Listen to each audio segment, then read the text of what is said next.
আসসালামু আলাইকুম। আশা করি সবাই ভালো আছেন। আজকে দুপুরে লাঞ্চ করব এই মুসলিম হোটেলে। তো চলুন দেখা যাক এখানে কি কি পাওয়া যায়। ওয়ালাইকুম।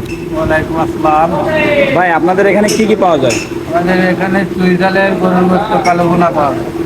এই যে আপনাদের এখানে চুই ঝাল এবং গরুর মাংস এর রেট কত? এটা হচ্ছে 170 টাকা 70 টাকা সর্বনিম্ন রেট সব। সব কিছু মিলে, তাই তো?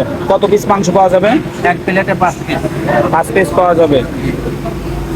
আচ্ছা, তাহলে আমাদের 1 প্লেট অর্ডার করার একটু পরেই আমাদের মাংস পরিবেশন করলো। আসলে আমরা গিয়েছিলাম বিকাল 3টার পরে। মূলত দুপুরবেলা থেকে অনেক ভিড় হয়, বিকাল 3টার পরে যাওয়ার কারণে ভিড় অনেক কম ছিল। আর মাংসের টেস্ট খুবই সুস্বাদু। সাথে আমাদের দিয়েছিল চুই ঝাল এবং রসুন। যদি চুই ঝাল আপনার আরও প্রয়োজন হয় তাহলে তারা আনলিমিটেড চুই ঝাল খেতে দেবে। এখানে বিশেষ করে বেশি খাওয়া দাওয়া করে বিভিন্ন ড্রাইভাররা, যারা বাস অথবা ট্রাক চালায়, এবং শ্রমজীবী মানুষ থেকে শুরু করে সব ধরনের মানুষ এখানে আসে, কারণ এখানকার মাংসের স্বাদ খুবই সুস্বাদু। যদি কখনো সময় হয় এই মুসলিম হোটেলে একবার খাওয়ার ট্রাই করবেন। বেজেরডাঙ্গা বাজার, খুলনা ফুলতলা। সবাই ভালো থাকবেন, সুস্থ থাকবেন। আল্লাহ হাফেজ। দেখা হবে নতুন কোনো ভিডিওতে।